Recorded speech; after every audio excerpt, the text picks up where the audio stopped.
Hey everyone, it's Nicole here today for Lawn Fawn with a greeting that is incorporated within this underwater scene card. Sometimes when you're creating a scene card, there just isn't a natural place to put a sentiment. And in this case, I decided to incorporate it right into the scene.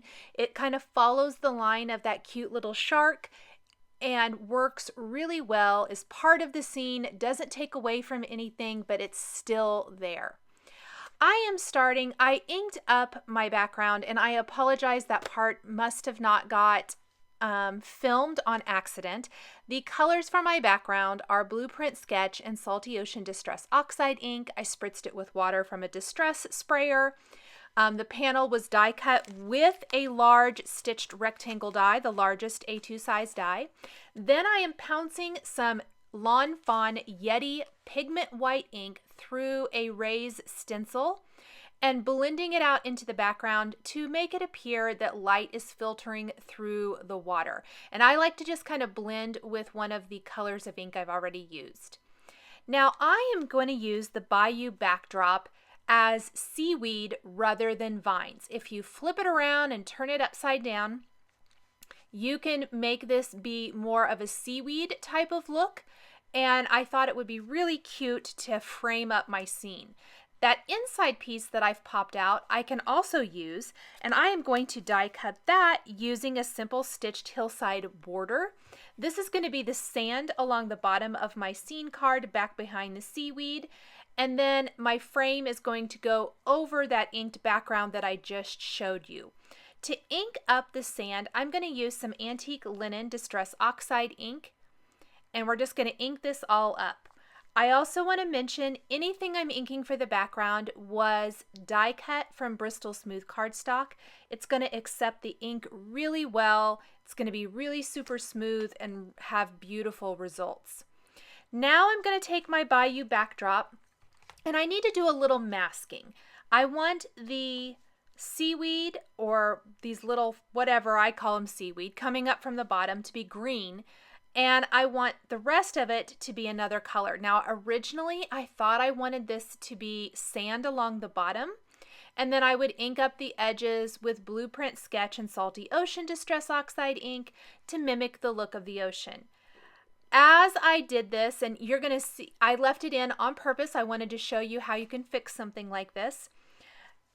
Distress Oxide inks are super forgiving. When used with Bristol Smooth cardstock, a watercolor cardstock would also work. So what I'm going to do is I ink this all up. I'm going to remove my masks and take a good look at it, and I really, really do not like the harsh line at the bottom. You're going to see that here in a minute. So let's lift off this Post-it tape that I used to mask, and I don't like this at all.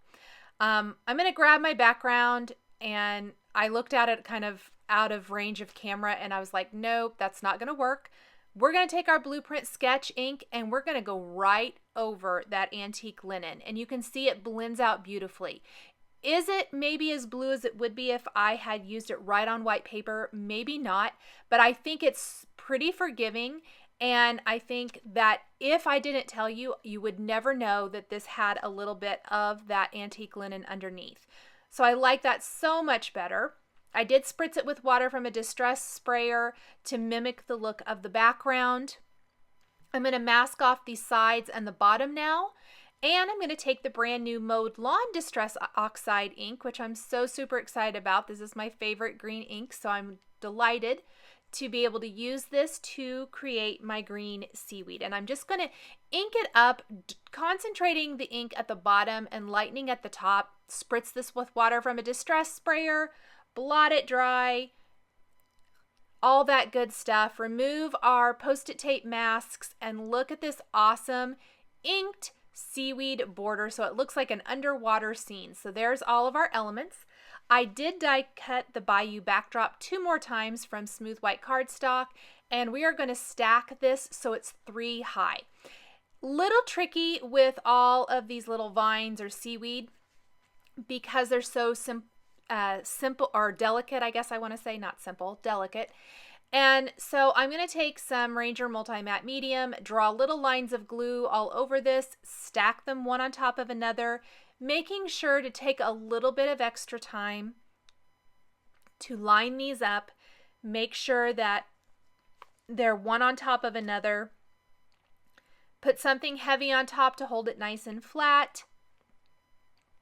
This is definitely an example of kind of building a scene from the background up. I often create my scenes this way. When I'm imagining them, I lay out my stamps and elements that I think I'm going to use. I lay out my greeting I'm going to use. I lay out my dies that I'm going to use. And I often see the scene as the background up. I know what elements I want to put into this scene, but the background is what makes those elements really pop. And in this case, it's this amazing underwater ocean scene. Now off camera, I did stamp a whole bunch of images so that I could save a little time because I am leaving the coloring in for almost everything here. The shark is C2, 5, 7, and 20. The colors I'm using for anything are shown across the top of the screen. I know the next couple of fish I colored, I did not get filmed. I guess I thought my camera was on and it wasn't. I had a lot of that today. I don't know what was going on with me. And so I did color these little fish and I just added my colors at the top of the screen. Y11 and 8, B24 and 28 for the blue and yellow fish, R27, 46, and 39 for the crab with a little colorless blender to lighten up some areas on his tummy. The rocks are E40, 43, and 44. And I want to mention, this is my initial images I colored. I was pretty sure before I ever got started that I would need more images than this.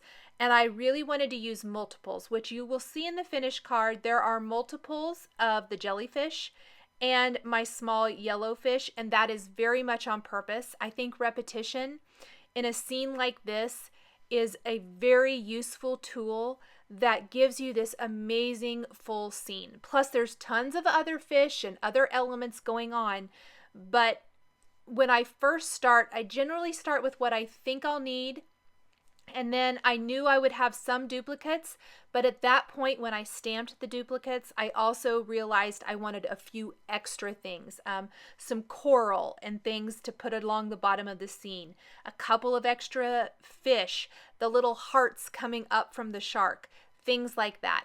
At that point, it's a great time to reevaluate and go ahead and stamp some additional things and color them if you need to. I'm going to finish coloring everything you see in here. The shark is from the Duh-nuh stamp set. The rocks are from the Mermaid for You stamp set. Actually, the shark and one of the fish, one of the small yellow fish, is from the Duh-nuh stamp set. From You Are Sublime, we've got several fish, the crab, coral, seaweed, the little hearts coming up from the shark. All of that is from You Are Sublime. Additional fish and coral are from Fintastic Friends. And then the jellyfish is from So Jelly. So not only are we incorporating our greeting into the background scene, but this is another example of mixing and matching your stamp sets to get the most out of them. This is a lot of stamp sets that I'm using here. So shop your Lawn Fawn stamp sets, see what all you have, what goes together.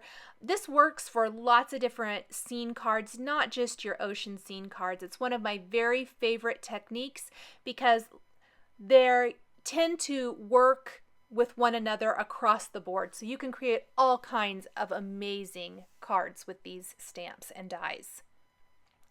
I'm going to kind of lay everything out once I have die cut all of my images and get an idea for where I want things to go. Because at this point, I really do need to stamp my sentiment before I attach a single thing to my card, other than we've got the background. I always generally try to stamp and emboss if I'm stamping and embossing first, but I've already built my background, so I need to go ahead and get that built. And I want it to slightly curve to follow the shape of my shark.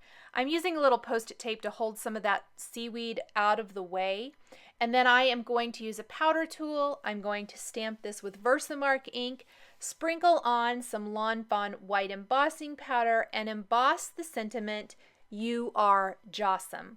This works really great. It's probably one of my favorite underwater ocean scene type of sentiments that Lawn Fawn has. I just think it's really, really cute and clever. Works so great with this adorable little shark. I'm making sure any little flecks of embossing powder are out of the way.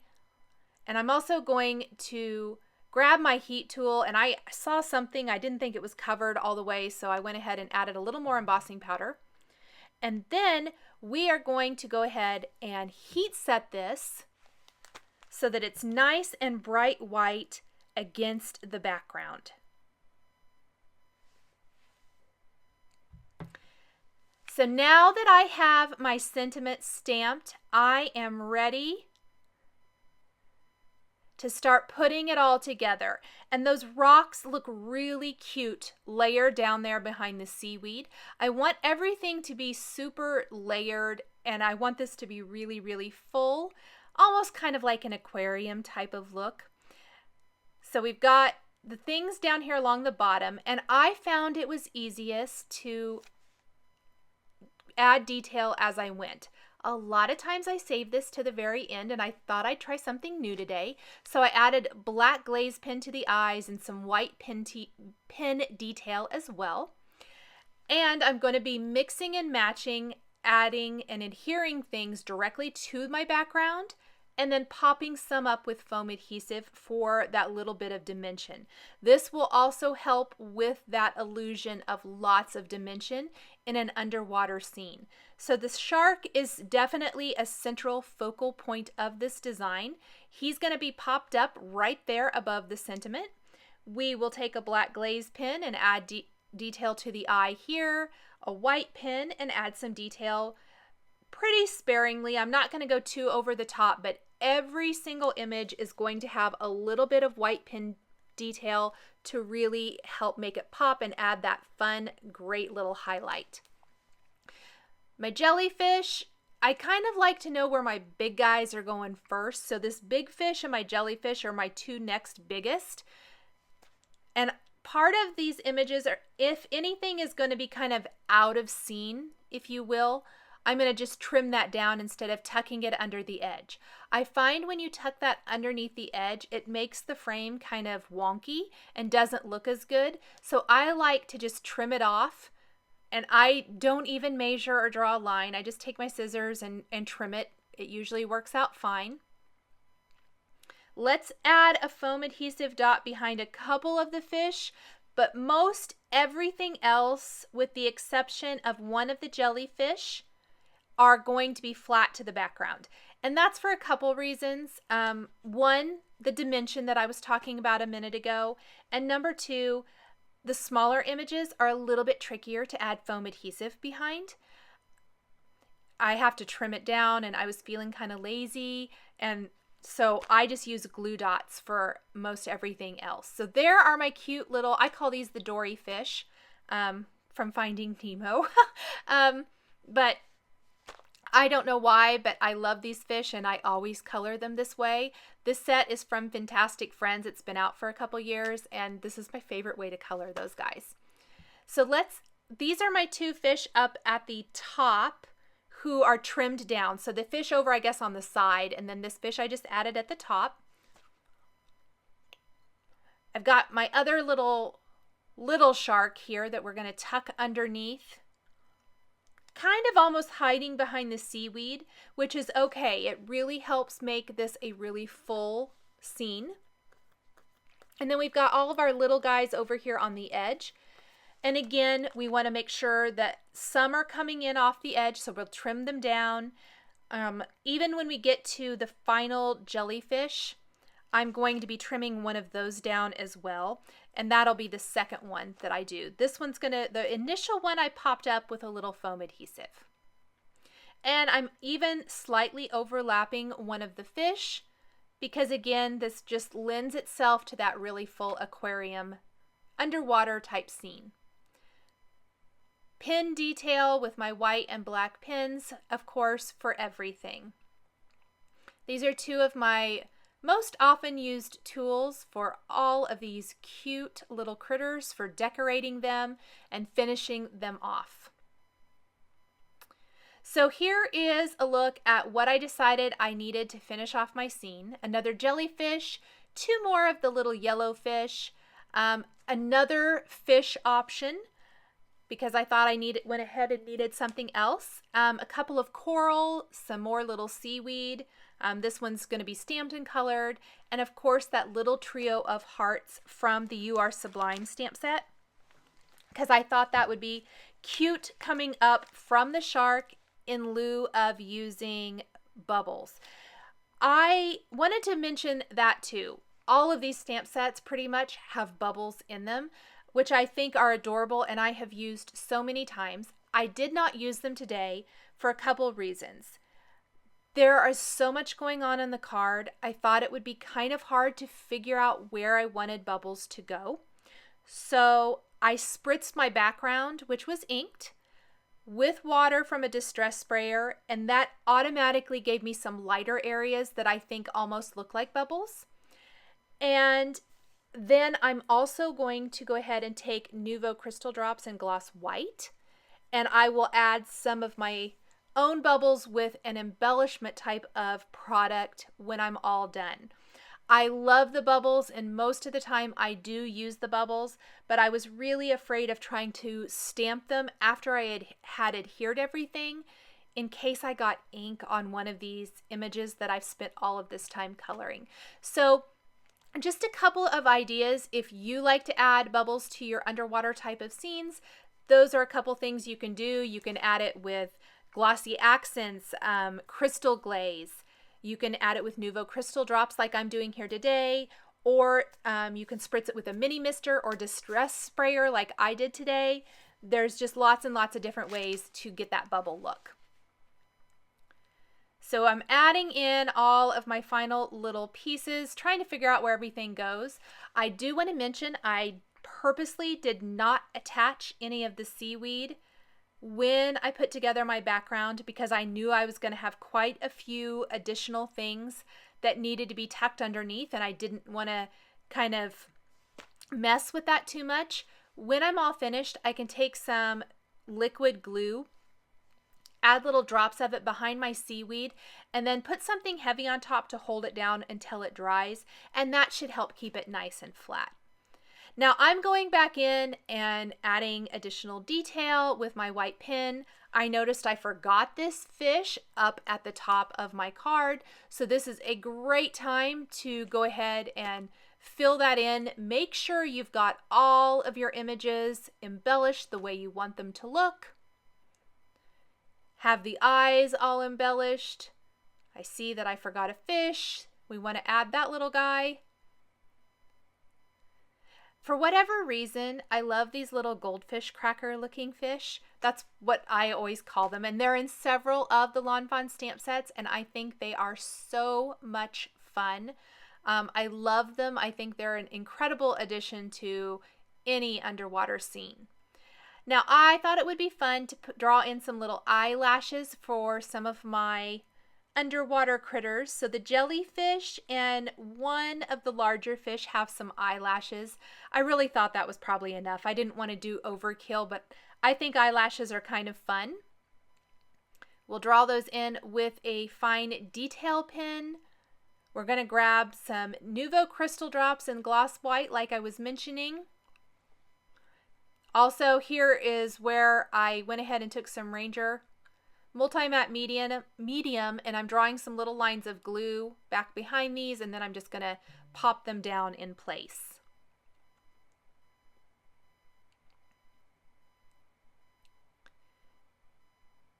Some Nouveau Crystal Drops in White Blizzard, which is an awesome iridescent sparkle over the hearts, so they're nice and sparkly when dry, but still have that awesome peachy pink look to them. And then I'm not going to go too over the top, but I do want to fill in my background with my Nouveau Crystal Drops in Simply White.